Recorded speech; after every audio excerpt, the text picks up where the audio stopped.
ഓ yes, പുതിയൊരു വീഡിയോയിലേക്ക് എല്ലാവർക്കും സ്വാഗതം. ബിഗ് ബോസ് തന്നെയാണ് ഇന്നത്തെ കണ്ടൻറ്റ്. ഇന്നലെ എന്തായാലും മണി വീക്ക് തുടങ്ങിയിട്ടുണ്ട്. ശരിക്കും പറഞ്ഞാൽ അതൊരു പ്ലോട്ട് ട്വിസ്റ്റ് തന്നെയായിരുന്നു ഈ മണി വീക്കിൻ്റെ കാര്യം. കാരണം എല്ലാവരും വിചാരിച്ചെന്താണ്, ബോക്സ് കൊണ്ട് വയ്ക്കുന്നു, ആദിലെടുത്തുകൊണ്ട് പോകുന്നു. ഇത് തന്നെയാണ് ഉറപ്പായിരുന്നു, 100% ഉറപ്പായിരുന്നു. അത് അത്യാവശ്യം നല്ല തുകയുണ്ടായിരുന്നെങ്കിൽ ആദില അല്ലെങ്കിൽ നെവിൻ എടുക്കുന്നു. നെവിൻ എടുക്കാൻ പറ്റത്തില്ല. നെവിന് നല്ല ആഗ്രഹം ഉണ്ടായിരുന്നു. അന്ന് ചോദിച്ചതായിരുന്നു ലാലേട്ടൻ, ആഗ്രഹമുണ്ടോ ഇല്ലയോ എന്ന്. അത് കറക്റ്റായിട്ടങ്ങ് പറയാനുള്ളതായിരുന്നു. കേടന്ന് തപ്പിപ്പിടിച്ച് ഞാൻ കഴിഞ്ഞ വീഡിയോയിലും പറഞ്ഞതായിരുന്നു. അതിൻ്റെ ഒരു കാര്യമില്ലായിരുന്നു. അവസാനം വേണ്ടാന്ന് പറഞ്ഞ് ലാലേട്ടൻ ആ ഒരു എടുക്കാൻ പറ്റത്തില്ല എന്ന് അവസാനം ഒരു പണിഷ്മെൻറ്റും കൊടുത്ത് എന്നിട്ട് വന്നിരുന്ന് കരയുന്നു. അതിൻ്റെ ആവശ്യം എന്തായിരുന്നു? ആദ്യമേ അങ്ങ് പറഞ്ഞുകൂടായിരുന്നു ആഗ്രഹമുണ്ട് എന്ന് പറഞ്ഞുകൂടായിരുന്നു. നമുക്ക് അറിയില്ല ലാലേട്ടൻ എന്താണ് പറയാൻ പോകുന്നത്. എങ്കിലും നിലപാട് അവിടെ വ്യക്തമാക്കാമായിരുന്നു. ഞാൻ എടുക്കും ലാലേട്ടാ, നല്ലൊരു തുക ഉണ്ടെങ്കിൽ ഞാൻ എടുക്കും. അത് കിടന്ന് ഇങ്ങനെ, അത് എല്ലാവർക്കും ആഗ്രഹമുണ്ട്, അപ്പോൾ എനിക്കും ആഗ്രഹമുണ്ട്. എല്ലാവരുടെ കാര്യം എന്തിനാണ് നെവിൻ നോക്കുന്നത്? നെവിൻ്റെ കാര്യമാണ് അവിടെ ചോദിച്ചത്. നെവിൻ അങ്ങ് പറയുക, എനിക്ക് ആഗ്രഹമുണ്ട് ലാലേട്ടാ, അത്യാവശ്യം നല്ല തുകയാണെങ്കിൽ ഞാൻ എടുക്കാൻ തന്നെയാണ് നിൽക്കുന്നത്. തീർന്നു, ദാറ്റ്സ് ഓൾ. ഇത് അവിടെ കിടന്ന് ഇല്ല ഞാൻ എടുക്കില്ല, പ്രേക്ഷകരാണ് എനിക്ക് വലുത്, അതാണ് ഇതാണെന്നൊക്കെ പറഞ്ഞിട്ട് ജയിലിൽ പോയി കിടന്ന് കരയുന്നു, അവിടെ ഹാമോക്കിലിരുന്ന് കരയുന്നു. ഒരു കാര്യമില്ല. അതുപോലെ തന്നെയാണ് ആദിലയുടെ കാര്യമൊന്നും പറയണ്ട. ആദില ഉറപ്പിച്ചതായിരുന്നു നെവിൻ എന്തായാലും ഈ പണിഷ്മെൻറ്റ് കിട്ടി എടുക്കത്തില്ല എന്ന് അവിടെ ഉറച്ചതായിരുന്നു. അപ്പം ആദിലക്കായിരുന്നു 100% ചാൻസ് അല്ല, ആദില എടുക്കും, അത് ഉറപ്പായിരുന്നു. അവരത് പ്ലാൻ ചെയ്തത് കൊണ്ടാണ് ബിഗ് ബോസ് ഇങ്ങനെ ഒരു പണി കൊടുത്തത്. ശരിക്കും നെവിൻ അതിൻ്റെ അത് പറയുന്നുണ്ട്, ആരെങ്കിലും ഇതിൻ്റെ അകത്തിരുന്ന് പ്ലാൻ ചെയ്യുമോ, അതും ബിഗ് ബോസിൻ്റെ മൂട്ടിൽ വന്നിരുന്നെന്ന്. ശരിക്കും അത് എനിക്കും തോന്നി. കാരണം ഇത് അങ്ങനത്തെ ഒരു സീസണാണ്. എന്നിട്ടും അവരവിടെ ഇരുന്ന് പറയുന്നുണ്ടായിരുന്നു, അതായത് നൂറയുടെ അടുത്ത്, നൂറ് ടാസ്കൊക്കെ ജയിച്ചിരുന്ന സമയത്താണെന്ന് തോന്നുന്നു അവർ ആ കോൺവെർസേഷൻ നടന്നത്. നമുക്ക് എന്തായാലും പൈസയാണ് അത്യാവശ്യം ബേബി എന്നൊക്കെ പറഞ്ഞ് അവർ ഭയങ്കരമായിട്ട് സംസാരിക്കുന്നുണ്ട്. കാരണം ഫൈനൽ ഫൈവിൽ എത്തിയാലും ചിലപ്പോൾ വിജയമാവണമെന്നില്ല അവർ, അതിലാരെങ്കിലും ഒരാൾ. ഈവൻ നൂറയ്ക്ക് പോലും ഒരു വിശ്വാസമില്ല ജയിക്കുമെന്ന്. അപ്പം അവർ അതിൻ്റെ അകത്തിരുന്ന് സംസാരിക്കുന്നുണ്ട്, എന്തായാലും ഇത് വന്നാൽ നമ്മൾ പൈസ എടുത്ത് പോകുന്നു, ബേബി ഇത്ര ദിവസം നിൽക്കുന്നു. അവിടെ എല്ലാവരും അത് തന്നെയായിരുന്നു ചർച്ച. അതിൻ്റെ ഒരു ആവശ്യമില്ലായിരുന്നു. ഇപ്പോൾ കണ്ടില്ലേ, ഓരോ ടാസ്ക് ജയിച്ച് കുറച്ച് പൈസ ആയിട്ടാണ് കിട്ടുന്നത്. അതും ഈ എന്തുവാ ഫസ്റ്റ് പ്രൈസ് അടിക്കാൻ പോകുന്നതിൽ നിന്നാണ് കുറച്ചുകൊണ്ടിരിക്കുന്നത്. അത് ഒരുപാടൊന്നും കിട്ടാൻ പോകുന്നില്ല. പക്ഷേ അത് ശരിക്കും പറഞ്ഞാൽ ഭയങ്കരമായിട്ടൊരു ട്വിസ്റ്റ് തന്നെയായിരുന്നു. ഞാൻ എന്തായാലും വിചാരിച്ചിരുന്നു എന്തെങ്കിലും ചെറിയൊരു പണി കിട്ടും, ചിലപ്പം ബോക്സിൻ്റെ അകത്തൊന്നും ഉണ്ടാകത്തില്ല, ബോക്സ് എവിടെയെങ്കിലും ഒളിപ്പിച്ച് വയ്ക്കും, അത് കണ്ടുപിടിക്കണം, അങ്ങനെ എങ്ങാനും ഇരിക്കുമെന്നാണ് ഞാൻ കരുതിയത്. കാരണം ചുമ്മാ ഇങ്ങനെ കൊണ്ട് വയ്ക്കത്തില്ല എന്നായിരുന്നു എൻ്റെ മനസ്സിൽ. പക്ഷേ ഇത് വല്ലാത്തൊരു ചെറിയൊരു ട്വിസ്റ്റ് തന്നെയായിരുന്നു. അത് എടുത്തു പറയേണ്ട കാര്യമാണ്. അതുപോലെ ഇന്നത്തെ പ്രൊമോയും കാര്യങ്ങളൊക്കെ വന്നിട്ടുണ്ട്. ആസ് യൂഷ്വൽ അനുമോള് കിച്ചൺ ടീമായാലും അറിയാമല്ലോ, അടുക്കള റാണിയാണ്. ദ സോ കോൾഡ് അടുക്കള റാണി. എൻ്റെ അമ്പു, എനിക്കറിയില്ല, എല്ലാ പ്രാവശ്യവും അതായത് കിച്ചൺ ടീമിൽ എപ്പോഴൊക്കെ അനുമോൾ വന്നിട്ടുണ്ടോ അനുമോളാണ് അവിടുത്തെ രാജാവ്. അനുമോൾ ഫുഡ് വെക്കും, ഓക്കെ ഫൈൻ, സമ്മതിച്ചു എന്നും പറഞ്ഞ് അവിടെ കിടന്ന് ഫുഡ് വെച്ചാൽ ഞാൻ തന്നെ വിളമ്പണം, ആ രീതിയിലാണ് അടി ഉണ്ടാക്കുന്നത്. പ്രൊമോയിൽ നല്ലപോലെ കാണിക്കുന്നുണ്ട്. അത് എന്താണെന്ന് ഇന്നറിയാം. പക്ഷേ ബാക്കിയുള്ള എപ്പിസോഡ്, അതായത് ഇത്രയും ദിവസവും ഏതൊക്കെ ദിവസം അനുമോൾ കിച്ചൺ ടീമിൽ വന്നിട്ടുണ്ടോ അന്നൊക്കെ അടിയായിട്ടുണ്ട്. അത് അനുമോൾ മാത്രമല്ല, അനുമോൾ അടിയാവുന്ന എന്തിനാണ്, അവിടെ ഒരു ഡോമിനൻസ് കാണിക്കാൻ ശ്രമിക്കും. അതായത് ഞാനാണ് കിച്ചൺ എല്ലാം ചെയ്യുന്നത്, അതുകൊണ്ട് ഞാൻ പറയും പോലെ എല്ലാവരും നിൽക്കണം, ഞാൻ വിളമ്പും, ഞാൻ കറി ഉണ്ടാക്കും, ഞാൻ ചോറ് വയ്ക്കും, എല്ലാം ഞാൻ. നിങ്ങൾ ജോലി ചെയ്യുന്നതിനൊന്നും ഒരു കുഴപ്പമില്ല, അത് ഇങ്ങനെ പറഞ്ഞുകൊണ്ട് നടക്കും. ഒന്നാമത്തെ കാര്യം. പിന്നെ എല്ലാം ചെയ്തതിന് എല്ലാ ക്രെഡിറ്റും ഈ അനുമോൾക്ക് വേണം, ആ രീതിയിലാണ് സംസാരിക്കുന്നത്. ആ ഒരു ഡോമിനൻസ് അവിടെ കാണിക്കുന്നു. അത് അങ്ങോട്ടും ഇങ്ങോട്ടും അടിയാവും. ആ ഡോമിനൻസ് ഇത്രയും നാളവിടെ നിന്നിട്ടും അനുമോൾക്ക് അത് മനസ്സിലായില്ലെങ്കിൽ പിന്നെ എന്ത് പറയാനാണ്? കാരണം ഈ ഡോമിനൻസ് കാണിക്കും തോറും ഓപ്പോസിറ്റ് നിൽക്കുന്ന ആൾ ട്രിഗറാവും. അപ്പം ഒരു പ്രശ്നം ഉണ്ടാവാതെ പോകുന്നെങ്കിൽ എന്ത് നോക്കണം, ഒരു ന്യൂട്രൽ സ്റ്റാൻഡിൽ അങ്ങ് പോകണം. മീൻസ് ഓക്കെ, ഞാൻ വിളമ്പിക്കോട്ടെ എന്ന് ചോദിക്കുമ്പോൾ ഓക്കെ ഫൈൻ, നീ വിളമ്പിക്കോ എന്നങ്ങ് പറഞ്ഞാൽ അവിടെ തീരും ആ പ്രശ്നം. പക്ഷേ അങ്ങനെയല്ല, ഇത് എന്താ ഫുഡ് വയ്ക്കാൻ അറിയാമെങ്കിൽ വിളമ്പാൻ എനിക്കറിയാം. അവസാനം ആദിലായിട്ട് എന്തൊക്കെയോ ബഹളമാവുന്നുണ്ട്. അതുപോലെ തന്നെ നിവിനും സാബുമോനും തമ്മിലും പ്രൊമോയിൽ വന്ന സമയത്ത് എന്തൊക്കെയോ പ്രശ്നങ്ങളാവുന്നുണ്ട്. അറിയാലോ, പ്രൊമോ വരുമ്പോൾ ഭയങ്കര BGM ഒക്കെ കയറ്റി സ്ലോ മോഷനിലൊക്കെയാണ് ആളുകളിലേക്ക് എത്തിക്കുന്നത്. കാരണം വ്യൂവർഷിപ്പ് കൂടാനായിട്ട്. അതിൻ്റെ അകത്ത് ഒരു അടി നടന്നാൽ അതൊരു 10 അടിയായിട്ട് ഇങ്ങനെ പ്രൊമോയിൽ ഇങ്ങനെ കാണിച്ചുകൊണ്ടിരിക്കും. അറിയാലോ, വ്യൂവർഷിപ്പ്, TRP റേറ്റിംഗ്, അങ്ങനെ കുറേ കാര്യങ്ങൾ. അതുകൊണ്ട് എന്തായാലും അങ്ങനെ കാണിക്കും. കണ്ടറിയാം ചെറിയ പ്രശ്നമാണ്. പല പ്രൊമോയും കണ്ടിട്ട് ഞാൻ ഇങ്ങനെ കാത്തിരുന്നിട്ടുണ്ട്, എൻ്റെ മുമ്പ് വലിയ അടി, എന്തോ അതിൻ്റെ അകത്ത് വലിയത് സംഭവിക്കാൻ പോകുന്നു എന്നൊക്കെ പറഞ്ഞ് അങ്ങനെ ഇരിപ്പുണ്ടായിരുന്നു. അതിൻ്റെ അകത്ത് ഒന്നും ഇല്ലായിരുന്നു, ഒരൊറ്റ സീക്വൻസ് ആയിരിക്കും ഇങ്ങനെ കാണിച്ചുകൊണ്ടിരിക്കുന്നത്. അതുകൊണ്ട് പറയാൻ പറ്റത്തില്ല, എന്തെങ്കിലും ചെറിയ കാര്യമായിരിക്കും. അപ്പോൾ ഇന്ന് കുറേ ടാസ്കുകളുണ്ട്, മണി ടാസ്ക് തന്നെയാണ്, പ്രൊമോയിൽ കാണിച്ചിട്ടുണ്ടായിരുന്നു. അതുപോലെ പിന്നെ എന്തുവാ, ഇന്നലെ അങ്ങനെ പ്രത്യേകിച്ച് വലിയ കോണ്ടൻസ് ഒന്നും പറയാനില്ലായിരുന്നു, ചെറിയ ചെറിയ കാര്യങ്ങൾ മാത്രം. ഇങ്ങനെ മണി വീക്കിന് ഞാൻ പറഞ്ഞല്ലോ, എക്സ്പെക്ട് ചെയ്തതുപോലെയല്ല വന്നത്. സോ അത് നല്ലൊരു ഇൻട്രസ്റ്റിംഗ് ആയിരുന്നു. പിന്നെ എന്തുവാ, നിവിൻ്റെ കരച്ചിൽ, ബഹളം, അക്ബർ അക്ബർ ഇത് മറ്റേ ചെക്ക് കിട്ടിയിട്ട് അത് ശരിക്കും പറഞ്ഞ ഒരു നൈസ് പ്ലേ ആയിരുന്നു അക്ബറിൻ്റെ, സോറി നിവിൻ്റെ. അക്ബറിൻ്റെ കയ്യിൽ കൊണ്ടു കൊടുത്തിട്ട് പുറത്തിറങ്ങുമ്പോൾ തിരിച്ചു തരണമെന്ന് പറഞ്ഞു. അത് ശരിക്കും പറഞ്ഞാൽ അത് ആർക്കും ഒന്നും ചെയ്യാൻ പറ്റത്തില്ല, കാരണം ചെക്ക് കിട്ടിയത് നിവിൻ്റെ കയ്യിലാണ്. അപ്പം ബിഗ് ബോസിന് വേറെ ഇതില്ല, ഓപ്ഷനില്ല. നിവിൻ ആർക്ക് കൊടുക്കുന്നു അവർക്ക് ആ പൈസ കിട്ടും. പക്ഷെ നിവിൻ പറഞ്ഞു കൊടുക്കുന്നുണ്ട്, അതായത് പുറത്തിറങ്ങിയ ശേഷം എനിക്ക് തരണം എന്ന രീതിയിൽ. അത് നല്ലൊരു ഐഡിയ ആണ്.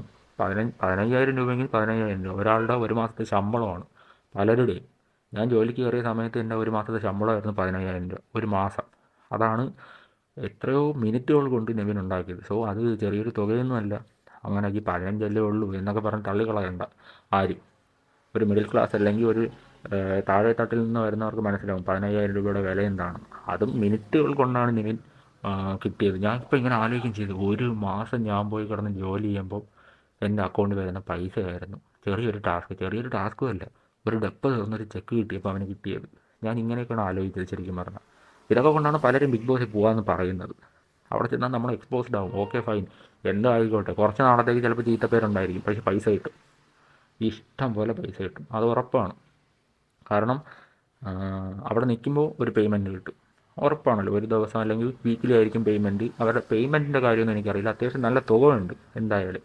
അവരുടെ ഫെയിമും അവരുടെ ഫേസ് വാല്യൂ ഒക്കെ വെച്ച് ഓരോരുത്തർക്കും ഇത്ര രൂപ എന്ന ഇതിൽ കൊടുത്തിട്ടുണ്ട്.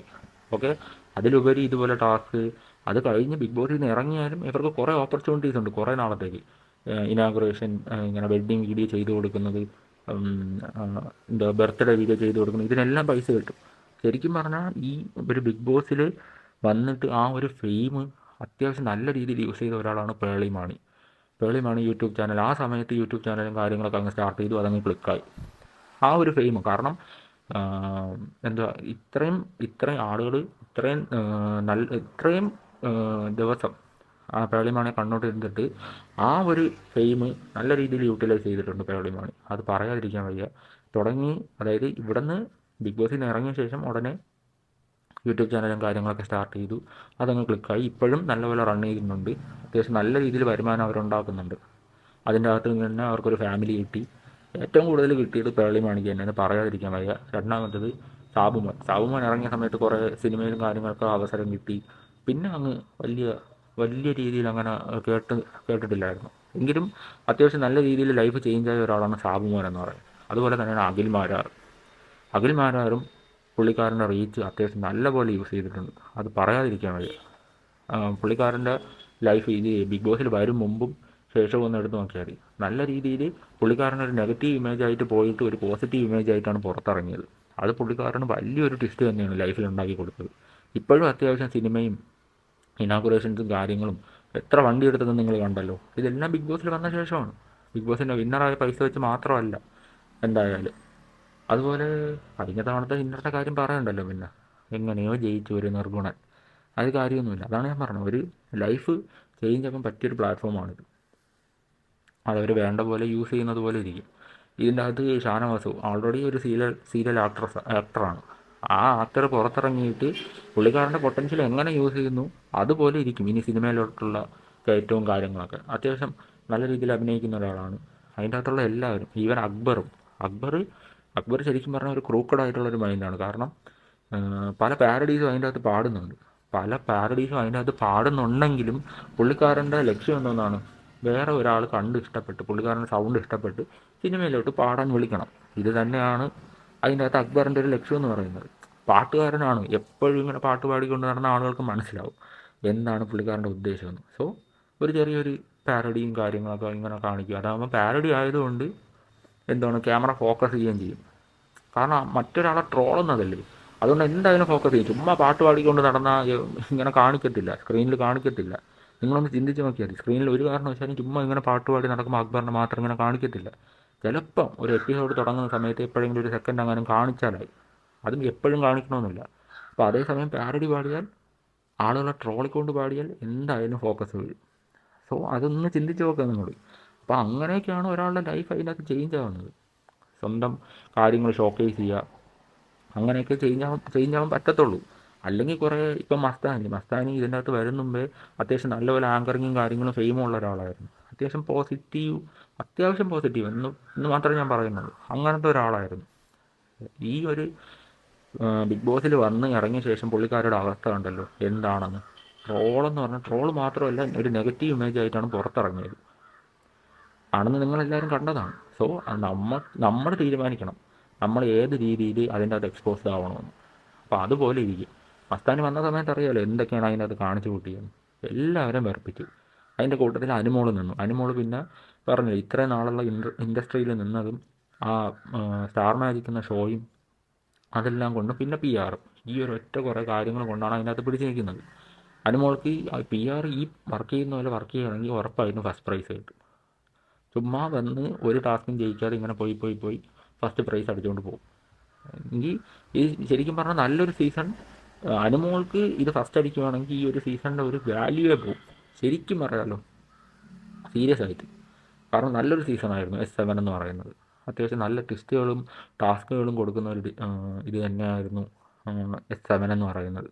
പക്ഷേ അനുമോള് ഇത് വിന്നർ ആവുകയാണെങ്കിൽ എനിക്കൊന്നും പറയാനില്ല. പി ആർ ടീമിൻ്റെ വർക്ക് തന്നെയാണ് 100% ഉറപ്പാണ്.